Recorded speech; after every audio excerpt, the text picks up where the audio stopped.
النهارده بقى طريقة ساندوتش المشروم هنعمله في البيت بطريقة حلوة قوي وسهلة وهتبقى زي بره بالظبط، بس طعم احلى كمان من بره.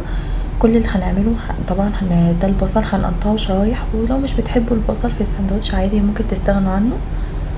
وبعد كده هقطع الطماطم، وبعد ما اخلص بقى كمية الطماطم اللي انا هقطعها هجيب الخس بتاعي واقطعه برضو كده.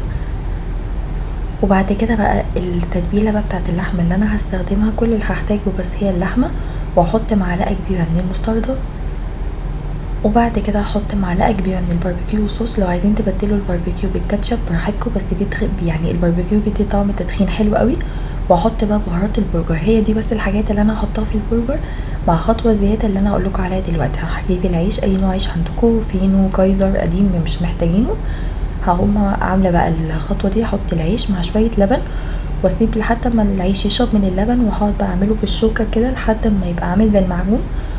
الخطوه بقى بتاعت العيش دي هتخلي البرجر يبقى جوسي كده من جوه حلو قوي. دلوقتي بقى انا جبت الطاسه حطيت فيها زبده، وبعد كده جبت البرجر بتاعي، حطيت جواه جبنه موتزاريلا، او لو عندكم جبنه شيدر برضو هتبقى حلوه. وبعد كده قفلت البرجر بقى بتاعي ونزلته بقى في الطاسه وهي سخنه كده. واول بقى ما البرجر بتاعي ياخد لون هقلبه الناحيه التانية، وده شكله بص حلو قوي.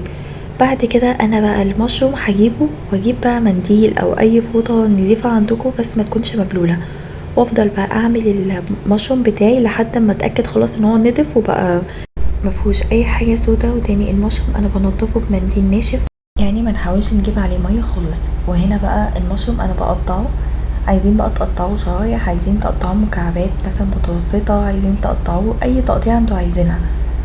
انا هنا بقى قطعتها، يعني بحاول ان انا اقطعه مكعبات، بس تكون مكعبات مش صغيره، لا مكعبات يعني متوسطه، يعني ولا تخينه ولا صغيره.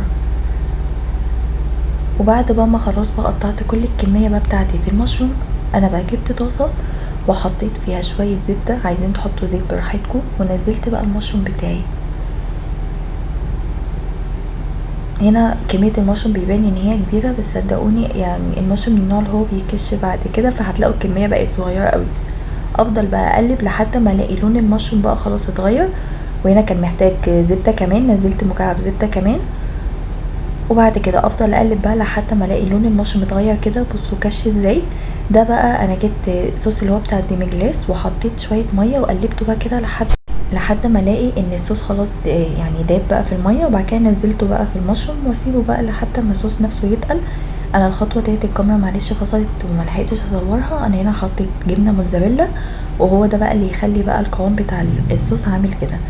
دلوقتي بقى انا العيش بتاعي محمص بقى، العيش بقى بتاعي انا هنا عملت اول اللي هو اللي تحت، وبعد كده عملت اللي فوق. دلوقتي بقى انا جبت العيش اللي انا حمصته، حطيت اول حاجه الخس، وبعد كده حطيت الطماطم. انا هنا ما حطيتش طبعا صوص تحت عشان انا عاملاه بالمشروم، فمش محتاجه صوص كتير بقى يبقى في الساندوتش ويضيع طعم اللحمه. وهنا بقى حطيت الصوص اللي انا عملته بتاع المشروم. بصوا القوام بتاعه عامل ازاي، والجبنه الموتزاريلا اللي فيه مخليه شكله حلو قوي. وبصوا البرجر من جوه الجبنه بصوا عامله ازاي. جربوها وهتلاقوا بقى طعمها حلو قوي. وبعد كده حطيت شريحه الجبنه بتاعتي، وحطيت عليها الصوص وهو سخن كده عشان يسيح الجبنه. وبعد كده بقى خلاص قفلت بقى الساندوتش بتاعي، ودوقوه هيعجبكم. وما تنسوش لو عجبكم الفيديو تعملوا لايك وسبسكرايب، وبجد شكرا على متابعتكم. وحقيقي مش هتندموا على الساندوتش ده، هتلاقوا طعمه حلو قوي وزي بره واحلى كمان من بره.